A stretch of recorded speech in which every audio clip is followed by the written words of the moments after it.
The captain has won the game for Nigeria. The man who's played the game. Bella pelea kwa Togo itarisantele Mutaselo. Itaraka Sademba!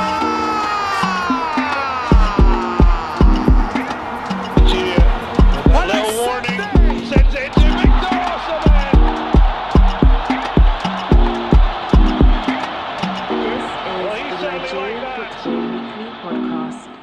Moving swiftly on now to all the leagues, and I just want to go through, obviously, every Nigerian's favorite league first, the Premier League.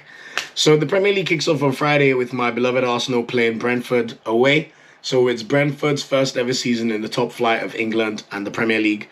So it's quite exciting for them because they also have a new stadium, which they're going to be launching. And it's just great times in the Prem. No matter how sad Arsenal fans get, I always just buzz for the new season. Like, just the possibilities are endless. You just don't know what's going to happen. So I'm going to start this segment with just my predictions for the season, so to speak. So what do I think is going to happen? Bear with me. We're going to look into this at the end of the season. But for Premier League champions, I do think Chelsea signing Romelu Lukaku yesterday has just pushed them over the edge in terms of being able to compete with Man City. Unless Man City get Harry Kane, I think Chelsea, also feeling confident as being European champions, have all the ingredients to push on and really make their mark this season in the Premier League again. In terms of the top four, I think it will be Chelsea, Man City. Those two would always finish in the top four. Manchester United, they've got a very, very good squad. You could say they're missing a defensive midfielder, but adding in Champions League Varane and Jadon Sancho are just big moves. And bear with me, I have to be a bit biased. I can't go against my team, Arsenal. I'm hoping that somehow the lack of European football would turn out to be a beneficial thing for Arsenal. Between December 26th and the end of the season, Arsenal were the second best team in the entire Premier League, or third, if I'm not mistaken. And overall, we had the third best defense. So I think if we could fix our creativity issues, we could really be into for shocking a lot of people in the Prem. And if Arteta messes up at the start of the season, if Arsenal can react very, very quickly, I think we could definitely bounce back. I think it's going to be a slug for everybody anyway. So a bit unlucky for Liverpool for me to predict them to finish fifth. But I think with them not really refreshing their squad apart from Konate, yes, Van Dijk will be a big welcome back for them alongside Joe Gomez.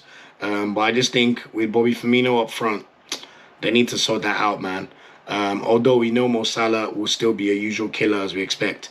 And Leicester to round up the top six. In terms of relegated teams, Southampton, they worry me a lot. Like, they've sold Danny Ings. They've replaced him with Armando Bruja. So a Chelsea youngster is going to go there on loan. They've also signed Livramento from Chelsea. And they're going to go into a season with Che Adams and Michael Obafemi as their recognized strikers. Those are not ingredients for a team that are ready to stay in the league. And also, since December, Southampton have been one of the worst teams in the Premier League. Like, I don't know what happened to them with Hassan Hutel. It's almost like they just stopped listening to him. So this might not happen, but obviously I just have to make a prediction. So I think Southampton will be relegated. Unfortunately, alongside Watford and Norwich, I think it's just going to be a bit too tough for those two newly promoted sides, and they might not have the firepower needed to remain in the division. Top scorer, I think we can't really look past Harry Kane. Whether he's at Spurs or if he goes to Man City, I think he's got a lot to prove. He would want to prove to people that he's still the big man around here. So he's my top scorer. Player of the year, I'm going to go for Mo Salah.